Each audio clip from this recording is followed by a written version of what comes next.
اینچے محبت است کہ شرط حصول آن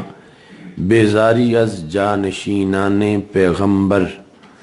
صلی اللہ علیہ وسلم بود، کہ یہ تب حاصل ہوتی ہے کہ جب رسول اکرم صلی اللہ علیہ وسلم کے خلفاء سے معاذ اللہ بیزاری اختیار کی جائے۔ وَسَبُّ تَانِ اصحاب خیر البشر باشد، یہ اس محبت کی شرط ہے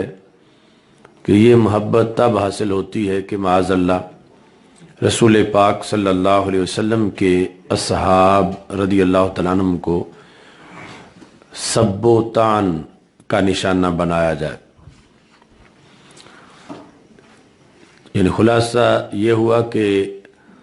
محبت اہل بیت رضی اللہ تعالیٰ عنہم تو اہل سنت و جماعت کے پاس ہی ہے، اور جو دوسری طرف دعویٰ کیا جا رہا ہے وہ محبت وہی محبت ہے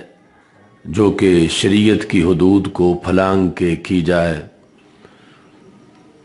اور اس میں شرط یہ ہے کہ وہ محبت تب محبت قرار پاتی ہے جب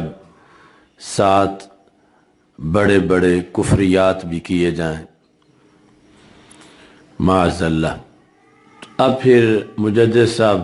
نہایت اہم جملہ پھر لکھتے ہیں، گناہ اہل سنت ہمی است کہ با محبت اہل بیت رضی اللہ تعالیٰ عنہم تعظیم و توقیر جمیع اصحاب آن سرور صلی اللہ علیہ وسلم می نمائند، کہ اہل بیت رضی اللہ تعالیٰ عنہم کے ساتھ محبت کرنے میں تو ہمارا کوئی قصور نہیں ہے، یعنی وہ محبت شریعت کے مطابق جو ہے وہ شرط ہے سنی ہونے کی۔ اب پھر کیوں ہمیں یہ تانا دیا جا رہا ہے؟ تو کہتے ہیں کہ ہمارا پھر صرف یہی گناہ ہے کہ ہم اہل بیت رضی اللہ تعالی عنہم کی محبت کے ساتھ صحابہ کی بھی تعظیم کرتے ہیں، یہی ہمارا جرم ہے اور تو کوئی ہمارا جرم نہیں ہے۔ گناہ اہل سنت ہمی است کہ با محبت اہل بیت تعظیم و توقیر جمیع اصحاب آن سرور می نمائیں، کہ نبی اکرم صلی اللہ علیہ وسلم کے تمام صحابہ کی تعظیم و توقیر کرتے ہیں۔ وہیچ یکیرا ازیہا باوجود منازعات و مخالفات یک دیگر ببدی یاد نہ کنند نمی کنند، کہ صحابہ کرام رضی اللہ تعالی عنہم میں سے کسی ایک کو بھی بدی کے ساتھ یاد نہیں کرتے، ببدی یاد نمی کنند۔ اچھا جی، باوجود منازعات و مخالفات یک دیگر، اگرچہ ان کے آپس میں منازعات اور مخالفات پائے گئے، ان اختلافات کے باوجود اہل سنت ان میں سے کسی کو بھی بدی کے ساتھ یاد نہیں کرتے، یعنی ان کا ذکر خیر کرتے ہیں، ان کے خلاف زبان نہیں کھولتے۔ وَأَزْ ہوا و تعصب دور می دارند، اور انہیں ان اختلافات کے اندر ہوا سے اور تعصب سے دور مانتے ہیں، یعنی اگرچہ معاملہ جنگوں تک پہنچا لیکن ان میں سے کسی طرف کسی میں بھی کوئی نفسانی خواہش نہیں تھی اس مسئلے کے لیے کہ وہ جانبین میں سے کوئی اقتدار، حکومت یا دنیاوی مفادات کے لیے لڑ پڑا ہو، ایسا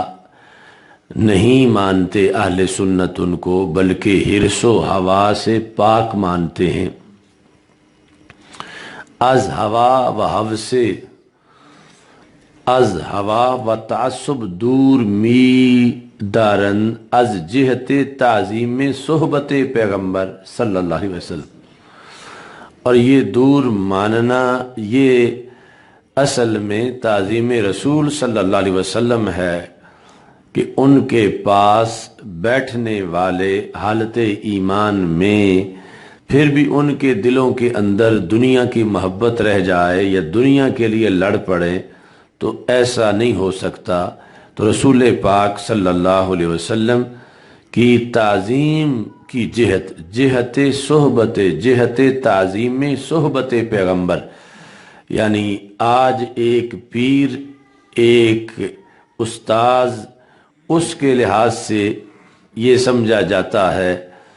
جب کوئی بڑی شان والا پیر ہے تو پھر اس کے مرید کا تو تزکیہ ہو چکا ہوگا، جب کوئی بڑا شیخ ہے تو اس کے شاگرد کا تو تزکیہ ہو چکا ہوگا۔ تو جب یہاں یہ اس شیخ کی بڑائی کے تقاضوں میں سمجھا جاتا ہے، تو جو پھر خود رسول اکرم صلی اللہ علیہ وسلم ہیں، ان کا کسی کو صحابی مان کے اور پھر ان کے دل کے اندر یہ چیزیں ماننا، تو یہ رسول اکرم صلی اللہ علیہ وسلم کی صحبت کے شایان نشان نہیں ہے۔ جس طرح حضرت عباس رضی اللہ تعالی عنہ کا وہ ذکر آیا، تو وہاں ہم نے وضاحت کی کہ وہ کس لحاظ سے ہرس تھی۔ وہ کوئی دنیاوی دولت کی ہرس نہیں تھی، بلکہ وہ اس کے ذریعے آخرت میں انعام پانے کا ایک جذبہ تھا کہ زیادہ سے زیادہ اللہ کے رستے میں میری طرف سے دیا جائے۔ تو یہ دلیل بتائی مجدد صاحب نے کہ صحابہ کرام رضی اللہ تعالی عنہم کے منازعات اور مخالفات کے باوجود اہل سنت ان میں سے کسی کو بھی بدی کے ساتھ یاد نہیں کرتے، اور اہل سنت جو ہیں ان کو یہ سمجھتے ہیں کہ وہ از ہوا و تعصب دور میدارن از جہت تعظیم صحبت پیغمبر علیہ وعلی آلہ الصلاۃ والسلام۔ اچھا جی، و تکریم مصاحبان او، ایک تو تعظیم صحبت پیغمبر ہے، دوسرا تکریم مصاحبان۔ اب مصاحبان میں اہل بیت اطہار رضی اللہ تعالیٰ عنہ کے افراد بھی شامل ہیں اور صحابہ کرام رضی اللہ تعالیٰ عنہ بھی شامل ہیں کہ مصاحبان او علیہ وعلی آلہ الصلاۃ والسلام۔ اچھا جی، تو یہ یعنی منازعات کی وجہ سے جو کچھ لوگوں کا عقیدہ خراب ہوتا ہے، تو اہل سنت اس میں ایک تو یہ ہے کہ ان منازعات کی بنیاد پر کسی کو بدی سے یاد نہیں کرتے، نمبر دو ہوا اور تعصب سے دور رکھتے ہیں، اور یہ دور رکھنا تعظیم صحبت پیغمبر صلی اللہ علیہ وسلم کے لحاظ سے ہے۔ اور پھر تیسرے نمبر پر اہل سنت تکریم کرتے ہیں رسول اکرم صلی اللہ علیہ وسلم کی آل اصحاب کے وہ افراد جن کے درمیان منازعات ہوئے، ان کی بھی تعظیم کرتے ہیں۔ ما ذالک محق را محق گوین و مبتل را مبتل، یہ سب کچھ کرنے کے ساتھ محق کو محق کہتے ہیں اور مبتل کو مبتل کہتے ہیں، یعنی جو اجتہادی اختلاف کی بنیاد پر برحق ہیں، تو چونکہ کچھ لوگوں کا یہ نظریہ ہے کہ یہاں ہمیں یہ امتیاز نہیں کرنا چاہیے کہ حق پر کون تھا اور خطا پر کون تھا، تو لیکن اہل سنت میں جو اکثریت ہے وہ اس کی ہے کہ یہ امتیاز کرنا اس میں کوئی حرج نہیں ہے کہ ان منازعات میں جو برحق تھے وہ حضرت مولا علی رضی اللہ تعالی عنہ تھے، اجتہاد کے بعد کا یہ فیصلہ ہے، اور اس کے اندر اجتہاد میں خطا پر تھے وہ حضرت علی رضی اللہ تعالیٰ عنہ کے مخالفین تھے، یعنی خواہ وہ حضرت عائشہ صدیقہ رضی اللہ تعالیٰ عنہا ہوں جنگ جمل میں، یا وہ حضرت امیر معاویہ رضی اللہ تعالی عنہ ہوں جنگ صفین میں، تو اس میں برحق حضرت مولا علی رضی اللہ تعالی عنہ تھے، اور دوسری جہت میں جانب خطا تھی۔ لیکن یہ جو اجتہاد کا معاملہ ہے، یہاں یہ بات یعنی سمجھنا نہایت اہم ہے کہ جب یہ مانا جا رہا ہے کہ حضرت مولا علی رضی اللہ تعالیٰ عنہ حق پر تھے، تو جو مقابل ہیں وہ جب خطا پر انہیں مانا جا رہا ہے تو پھر انہیں بے خطا کیسے سمجھا جاتا ہے کہ جب وہ خطا پر تھے؟ سمجھ آ رہی ہے نسائیں؟ خطا پر تھے تو پھر بے خطا انہیں کیسے مانا جاتا ہے؟ تو یہ وضاحت فتاوی رضویہ شریف میں اعلیٰ حضرت رحمۃ اللہ علیہ نے کی کہ ایک ہے اجتہاد سے پہلے، ایک ہے اجتہاد کے بعد، یعنی اجتہاد سے پہلے دونوں طرف حق ہے کہ دونوں ہی خواہش نفس کے بغیر، دنیا کے لالچ کے بغیر، محض اسلام کے لیے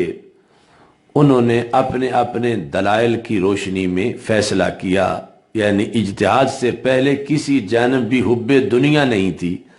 کسی جانب بھی باطل پرستی نہیں تھی، تو یہ دونوں طرف والے بے خطا تھے۔ اور اب جس وقت اجتہاد پایا گیا اور اس کے بعد جو ایک طرف خطا ہے، تو یہ وہ خطا ہے کہ جو ایک نیکی والی ہے اور یہ کوئی عیب نہیں، اور اس سے ان کے فضائل اور مناقب میں کوئی کمی نہیں آئی۔ تو اس بنیاد پر یعنی خطا میں فرق ہے کہ جہاں خطا مذموم ہے وہاں یہ سارے ہی بے خطا ہیں،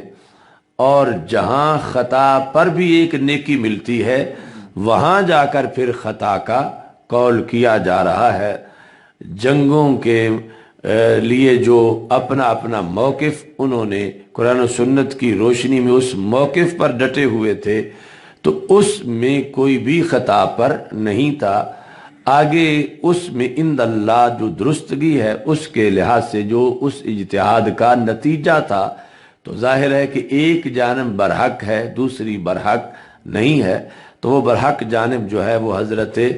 مولا علی رضی اللہ تعالی عنہ والی ہے، اور دوسری طرف جانب خطا ہے۔ لیکن اس جانب خطا سے نہ فضائل میں کمی آتی ہے، نہ ایمان میں کوئی نقص آتا ہے،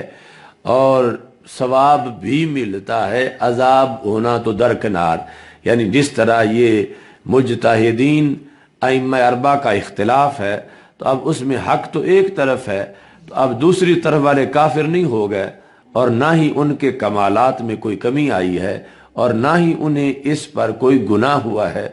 بلکہ ایک ثواب پھر بھی ان کو میسر ہے۔ تو اس بنیاد پر یعنی انہیں بے خطا کہا جائے گا کہ ان کے اندر کوئی ایسی خطا نہیں جو ان کے فضائل میں کمی لائے، ان کے ایمان میں نقص لائے، اور اس کی وجہ سے معاذ اللہ ان کے لیے کوئی سزا ہو، ایسی کوئی خطا ان میں سے کسی کے ذمے نہیں تھی۔ اور یہ یعنی جو خطا کا لفظ بولا جائے گا، یہ اجتہاد کے بعد وہ خطا جو کہ ایک اجر کا باعث بنتی ہے۔ اذا حکم الحاکم فاجتہد واصاب فلہ اجران، کہ اس کے لیے 2 اجر ہیں، اور اگر وہ درست تک نہیں پہنچا تو اس کے لیے 1 اجر ہے۔ تو یہ 2 اجر اور 1 اجر کسی گناہ کی وجہ سے نہیں بلکہ نیکی کی وجہ سے ہے، اور یہ وہ خطا ہے کہ جو مذموم نہیں، اور اس پر 1 اجر جو ہے اس کا اعلان رسول اکرم صلی اللہ علیہ وسلم کی طرف سے کیا گیا ہے۔ اور اب معاشرے میں جب ہم ان کا ذکر کریں اور ان میں سے